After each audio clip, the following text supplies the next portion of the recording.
파주에서 아프리카 돼지열병이 최초로 발생하면서 축산당국이 비상에 걸렸습니다. 전염 속도가 매우 빠르다 보니 농가에서도 긴장의 끈을 놓지 못하고 있습니다.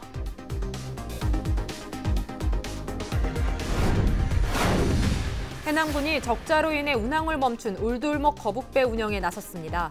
지역의 새로운 관광 상품이 될 수 있을지 기대가 모아지고 있습니다.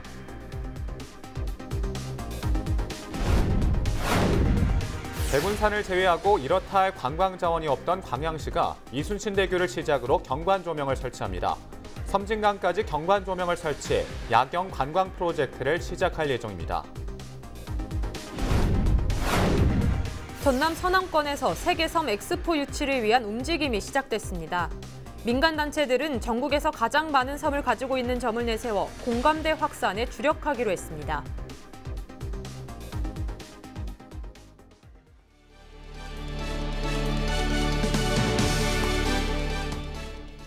시청자 여러분 안녕하십니까? 헬로티비 뉴스입니다.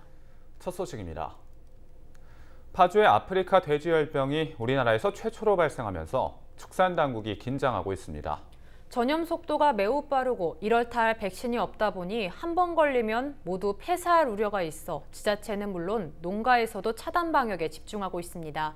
보도에 박종우 기자입니다. 무안에서 40년 동안 돼지를 키우고 있는 박문재 씨. 최근 아프리카 돼지열병으로 인해 시름이 깊습니다. 그동안 주변국에서만 발생했던 병이 우리나라에서 처음 발병하면서 걱정이 커졌습니다. 파주에서 그냥 아프리카 열병이 양성 반응이 났다고 해서 한돈 농가 한 사람으로서 좀 청천날벼락 같은 그런 소식을 전해 듣고 참 마음이 찹찹하는 그런 심정입니다. 아프리카 돼지열병은 사람에게 전염되진 않지만 한 번 걸렸다 하면 이틀에서 열흘 안에 돼지가 폐사합니다. 감염 속도가 매우 빠르며 백신이나 치료제는 아직 개발되지 않았습니다. 전남도는 파주에서 아프리카 돼지열병이 발생한 만큼 확산을 막기 위한 차단 방역에 몰입할 계획입니다. 타 지역 돼지들을 도 내 반입을 금지하고 있고요. 도 경계 지역에 이동 통제초소를 지금 운영하고 있습니다. 그다음에 거점 소독 시설이 5개였는데 당초에 전시군 확대해서 22개소를 운영하고 있고, 그다음에 축산 농가의 전면 모임 금지라든가 저축장 일제 소독을 실시하고 있습니다. 중국과 러시아 등 전 세계 20여 개 국가에서 발생한 아프리카 돼지열병. 이동 중지 명령 등 방역 대책이 진행되고 있지만 농민들은 긴장의 끈을 놓지 못하고 있습니다. 헬로티비 뉴스 박종호입니다. 진도대교 입구에서 해상투신 의심자가 발생해 해경이 수색에 나섰습니다. 완도해양경찰은 남자 2명이 진도대교 방향으로 걷다가 해상으로 투신한 것으로 확인됐으며 이들이 타고 간 자동차에서 휴대전화와 지갑, 소주병과 번개탄 등이 발견됐다고 밝혔습니다. 해경은 경비정과 구조정 등을 동원해 수색을 진행하고 있으며 자동차 블랙박스와 휴대전화 감식을 의뢰할 예정입니다. 임무를 수행하다 범인에게 피습을 당하는 경찰이 늘고 있습니다. 국회 행정안전위원회 정인화 국회의원이 경찰청에서 받은 자료를 보면 지난 2016년부터 3년 동안 현장에서 범인에게 피습당하거나 교통사고로 다친 경찰 공무원은 5,100여 명으로 조사됐습니다. 특히 범인 피습에 의한 공상이 크게 늘어 2017년 449건에서 2018년 520건으로 15.8% 증가한 것으로 조사됐습니다. 하지만 범인을 진압하기 위해 쓰는 테이저건은 사용 빈도가 10% 이상 줄어든 것으로 확인됐습니다.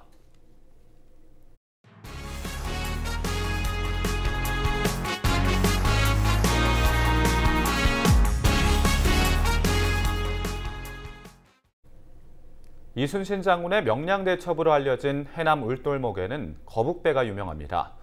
하지만 적자로 인해 지난 2년 동안 운항이 멈춰 있는 상태인데요. 최근 울돌목 거북배가 해남군에 편입되면서 해남의 새로운 관광 상품이 될 수 있을지 주목되고 있습니다. 자세한 내용 송효창 기자가 취재했습니다. 총 길이 49m, 폭 10m에 무게만도 368톤, 173명이 탑승 가능한 울돌목 거북배. 해남 우수영 일대 관광객을 유치하기 위해 지난 2008년 46억 원을 들여 건조했습니다. 이 배는 해남 우수영에서 진도 녹진항, 울돌목을 거쳐 벽파 진앙 구간 등 15km에 달하는 이순신 장군의 명랑해전 지역을 운항했습니다. 하지만 최근 5년간 평균 탑승객은 2만 2천여 명. 전라남도가 지난 2006년 실시한 타당성 조사보다 12만 명 이상이 사라진 셈입니다. 여기에 연간 운영비가 4억 원에 달하고 지난 10년간 35억 원의 적자가 쌓이면서 2017년 9월 거북배는 운항을 멈췄습니다. 2년이 지난 지금 운영사인 전남개발공사는 결국 울돌목 거북배를 해남군에 무상으로 양여하기로 했습니다. 지금 제 뒤에 보이는 배가 바로 울돌목 거북배입니다. 해남군은 이 배를 공짜로 얻었는데요. 하지만 재정 부담은 여전히 숙제로 남아 있습니다. 해남군은 조만간 이 배를 유람선으로 등록하고 지역에 맞는 다양한 노선을 개발해 수익을 높이겠다는 계획입니다. 우선 우수영과 화원, 목포, 구등대, 이마도 인근 등의 코스를 개발하고 땅끝 등 다른 지역의 운항 가능성도 검토할 방침입니다. 또 운항 시간 외에는 결박 상태에서 선상 카페 등으로 활용하고 울돌목 거북배의 활성화를 위해 땅끝 해맞이 거북선 투어와 명랑대첩 축제 해전 체험 등의 이벤트 상품도 판매할 계획입니다. 많은 사업들을 지금 추진 중에 있습니다. 그래서 그 2년 내에는 그 사업들이 전부 완료가 될 거고요. 연계해서 관광객을 유치한다면은 저희 울돌목 거북배도 충분히 저희들이 무상 양유해서 운영할 가치가 있다고 판단하고 있습니다. 2년 만에 새로운 주인을 찾은 울돌목 거북배. 적자 논란을 뒤로하고 해남 관광 활성화의 신호탄이 될 수 있을지 관심이 모아지고 있습니다. 헬로티비 뉴스 송유창입니다. 광양은 바다와 섬진강을 끼고 있는 도시입니다. 하지만 백운산을 제외하고는 이렇다 할 관광 자원이 없어 늘 관광객을 불러 모으는데 한계가 있었는데요. 광양시가 이순신대교 일대를 시작으로 섬진강 지역까지 다리마다 경관 조명을 설치해 야경 관광 프로젝트를 시작합니다. 서경 기자가 취재했습니다. 바다와 강을 모두 가지고 있는 광양시. 하지만 이 수변 자원을 관광 자원화시키기에는 부족함이 많았습니다. 인근 도시인 여수시가 여수 밤바다로 인기를 모으고 있어 광양 바다보다는 여수 바다가 유명세를 타고 있고 지난 2013년 이순신대교가 놓아졌지만 부산의 광안대교 같은 관광 자원으로 주목받지 못하고 있습니다. 이런 상황에서 광양시가 이순신대교부터 섬진강까지 이어지는 야경 관광 사업을 시작합니다. 이순신대교를 배경 삼아 삼하섬 일대 교량을 중심으로 경관 조명을 설치하기로 한 겁니다. 경관 조명은 금호대교에서 시작해 마동IC 접속교와 기로대교를 지나 섬진강까지 이어지는데 사업이 마무리되면 광양의 밤바다에 은은한 조명빛이 더해져 경관을 탈바꿈시킬 전망입니다. 그동안에 조성을 못했으니까 이제 좀 더 현대화된 이런 시설로 관광지를 만들어 가겠습니다. 광양으로 많이 오세요. 오시면 얼마든지 즐기고 먹고 자고 또 체험할 수 있도록 이렇게 만들겠습니다. 야경 관광 사업과 함께 유람선 관광도 시작됩니다. 광양 지역의 밤바다를 배를 타고 둘러볼 수 있는 코스로 꾸며질 예정입니다. 그동안에는 어선이나 레저용 보트가 이 해역 일대를 지났을 뿐 유람선은 처음입니다. 지역 어민회에서도 관광 사업을 반기고 있습니다. 광양시가 관광을 통한 지역 경제 활성화에 집중하고 있는 만큼 어민들도 반대보다는 찬성으로 힘을 보태기로 한 겁니다. 5대강 중에서 우리 섬진강이 대한민국의 최고 지금 아주 깨끗한 강입니다. 백기 보건 사업이나 우리 해양 관광성으로 해서 이렇게 섬진강을 살리고 앞으로 우리 광양이 해양 산업에 크게 도움이 되지 않냐 그렇게 생각하고 있습니다. 광양 해변관광 1단계 사업으로 볼 수 있는 경관 조명 사업. 광양의 밤바다와 해변 일대가 내년 10월 대변신을 앞두고 있습니다. 헬로티비 뉴스 서경입니다. 섬의 날 국가기념일 지정을 계기로 전남 서남권에서 세계 섬 엑스포를 유치하기 위한 움직임이 일고 있습니다. 민간단체들은 전국에서 섬이 가장 많다는 점을 내세워 공감대 확산에 주력하기로 했습니다. 보도에 고정민 기자입니다. 국가기념일로 지정된 이후 첫 기념식을 갖게 된 섬의 날. 목포 사막도에 마련된 행사장엔 사흘 동안 15만여 명이 다녀갔습니다. 방문객들은 행사장 곳곳을 둘러보며 명칭조차 생소한 섬의 가치를 다시 한번 생각해보는 계기로 삼았습니다. 지금 요 보니까 안 가본 섬이 엄청 많아요. 처음 요 보는 섬들이 우리나라에 섬이 많이 많은 줄 몰랐어요. 분명 우리나라 영토인데도 그동안 관심받지 못했던 섬. 첫 기념식이 열렸다는 자체만으로 의미는 있었지만 가치를 충분히 알리기엔 부족했다는 지적도 있었습니다. 그래서 최근 민간단체들이 내건 카드는 바로 세계 섬 엑스포 유치. 목포 상공회의소와 8개 단체가 준비위원회를 구성하고 본격적인 활동에 들어갔습니다. 이들은 전남 서남권이 전국에서 가장 섬이 많다는 장점을 앞세워 유치 전에 뛰어들 계획입니다. 전남의 섬의 70%를 가지고 있는 게 이 서남권입니다. 이 좋은 여건을 갖고 있는 이 지역이 엑스포를 유치한다는 것은 당연한 일이고, 그리고 1차 1회 기념식을 개최했습니다. 여기서 끝나버리면 섬의 가치를 창출할 수 없겠죠. 현재 전라남도는 2028년 인정박람회 개최를 목표로 엑스포 유치 전에 뛰어든 상황. 앞서 여수에서도 엑스포 유치에 뛰어들겠다는 의사를 내비친 만큼 치열한 경쟁이 예상되고 있습니다. 헬로티비 뉴스 고정민입니다. 박지원 의원이 가칭 국립섬발전연구진흥원 설립을 위한 도서개발촉진법 개정안을 대표 발의했습니다. 박 의원은 섬에 대한 종합적이고 체계적인 조사 연구와 정책 수립을 위한 기관의 필요성을 언급하면서 섬 전문 연구 기관을 목포에 세워 섬의 수도로 만들겠다고 강조했습니다. 그러면서 내년 정부 예산에 타당성 용역비 3억 원이 반영된 만큼 법안이 통과될 가능성이 높다고 설명했습니다. 여수시가 2026 여수 세계섬 박람회의 기틀을 마련하기 위해 국제섬 포럼을 엽니다. 이번 포럼은 섬 박람회, 섬과 음식으로 출발하다라는 주제로 25일부터 27일까지 경도 리조트와 금오도 일원에서 진행됩니다. 섬 전문가와 전국 섬 단체 회원, 주민, 마이스 관계자 등 국내외 200여 명이 참가할 예정입니다. 전라남도는 해양수산부의 2020년 어촌뉴딜 300 공모 사업에 70개 어촌마을이 신청했다고 밝혔습니다. 시군별로는 여수와 신안, 진도, 완도와 무안, 해남 고흥 등 15개 연안 시군 70곳이며 지원 사업비는 총 7,061억 원 규모입니다. 어촌뉴딜 300 사업은 어촌 지역을 활력이 넘치는 공간으로 재탄생하기 위해 오는 2023년까지 5년간 3조 135억 원을 투입하는 낙후 어촌 개발 사업입니다. 공모 사업 평가는 오는 30일부터 다음 달 8일까지 서면 평가와 11월 22일까지 현장 방문을 거쳐 이뤄지고 해양수산부가 전국적으로 100곳 내외를 선정해 12월 말 최종 발표합니다. 전라남도가 지역 미래 성장을 이끌 대규모 지역 발전 프로젝트인 전남형 지역성장전략사업 대상지 4곳을 선정했습니다.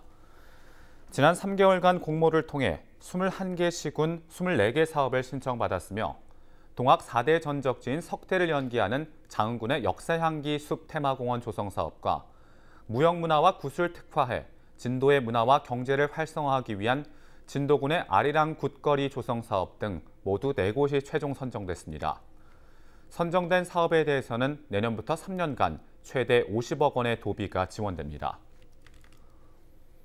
전라남도가 다양한 분야의 재능이 있는 학생들을 발굴해 전남 대표 스타로 육성하는 전남스타 200인 육성 사업을 추진합니다. 지원 대상은 초등학교 6학년부터 고등학교 3학년까지며 미래 리더와 예술, 체육 분야입니다.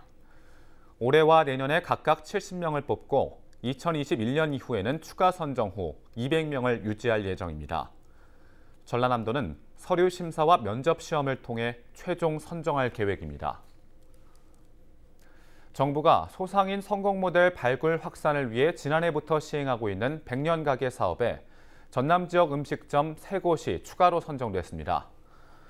중소벤처기업부는 전국의 음식점, 도소매 업체 등 54개 업체를 100년 가게로 추가 선정했다고 밝혔습니다. 이 가운데 전남에서는 모두 음식점이 선정됐으며 강진 2곳과 여수 1곳 등입니다. 100년 가게로 선정된 업체에는 100년 이상 생존, 성장할 수 있도록 전문가 컨설팅, 혁신 역량 강화 교육 기회와 함께 보증, 자금 우대 혜택이 제공됩니다. 또 현판식과 함께 전국 홍보 기회도 주어집니다.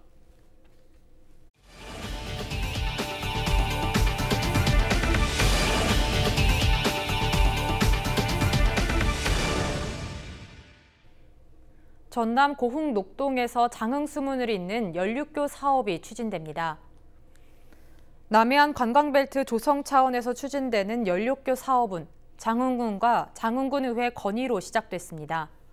장흥수문과 등량도, 고흥 녹동을 잇는 10km 구간으로 국토교통부가 국도 77호선과 연계해 진행할 예정입니다.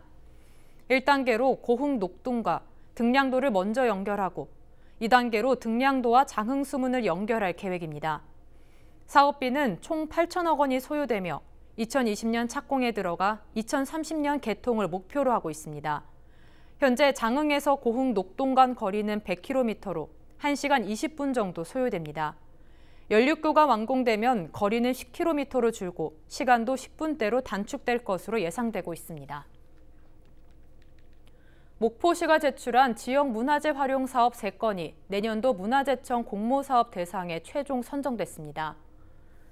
문화재청 공모사업에 선정된 사업은 문화재 야행과 생생문화재 사업 2건으로 특히 문화재 야행은 3년 연속 선정되는 성과를 거뒀습니다. 문화재 야행과 생생문화재 사업은 목포 원도심 일원에서 펼쳐지는 문화공연으로 근대 역사자원의 가치를 재조명하고 지역 특색을 잘 살려냈다는 평가를 받고 있습니다. 추석 연휴 기간 전남 지역의 구조 활동이 크게 늘어난 것으로 나타났습니다. 전라남도 소방본부의 자료를 보면 11일부터 16일까지 추석 연휴 전후 6일간 특별 경계 근무 결과 화재 18건, 구조 1,004건, 구급 1,293건이 발생한 것으로 집계됐습니다. 지난해에 비해 화재는 5건, 구급은 1건이 줄어든 반면 구조 활동은 504건이 늘었습니다. 소방본부는 구조 활동이 증가한 것은 이른 추석에 벌집 제거 신고가 증가했기 때문이라고 분석하고 있습니다. 지난 추석 연휴 전남 서남권의 여객선 이용객이 15만 명인 것으로 집계됐습니다. 목포지방해양수산청은 목포와 완도 지역 연안여객선 이용객이 15만 543명으로 지난해보다 21% 감소했다고 밝혔습니다. 목포해수청은 신안 천사대교 개통과 짧은 연휴로 인한 역기성 등이 이용객 감소의 원인으로 분석했습니다.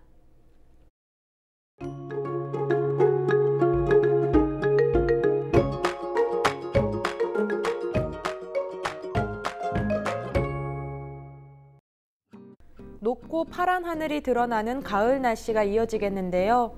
우리 지역 아침에는 20도로 시작해서 낮 기온 26도까지 올라 막바지 늦더위가 기승을 부리겠습니다. 낮 동안 기온이 오르며 안개가 걷히고 맑은 하늘이 드러나겠습니다. 대기 확산도 원활해서 미세먼지 농도 좋음 수준을 유지하겠습니다. 주간 날씨입니다. 주말까지 쾌청한 날씨가 이어지겠고요. 기온은 점차 내림세를 보이며 늦더위가 누그러지겠습니다. 바다 날씨입니다. 바다의 물결은 1.5m로 다소 높게 일겠습니다. 항해나 조업하는 선박들은 해상 안전사고에 주의하셔야겠습니다. 생활 날씨입니다. 가을볕이 뜨겁게 내리쬐면서 자외선도 무척 강하겠습니다. 우리 지역 자외선 지수는 높음에서 매우 높음 수준까지 오르니까요. 나오실 때 자외선 차단제를 꼭 발라주시기 바랍니다. 당분간 일교차는 계속해서 크겠고요. 이처럼 이번 주에는 기온 변화가 크기 때문에 옷차림에 조금 더 신경을 쓰셔야겠습니다. 아직 시간이 조금 남아있긴 하지만 다가오는 일요일 비 예보 나와 있습니다. 날씨였습니다.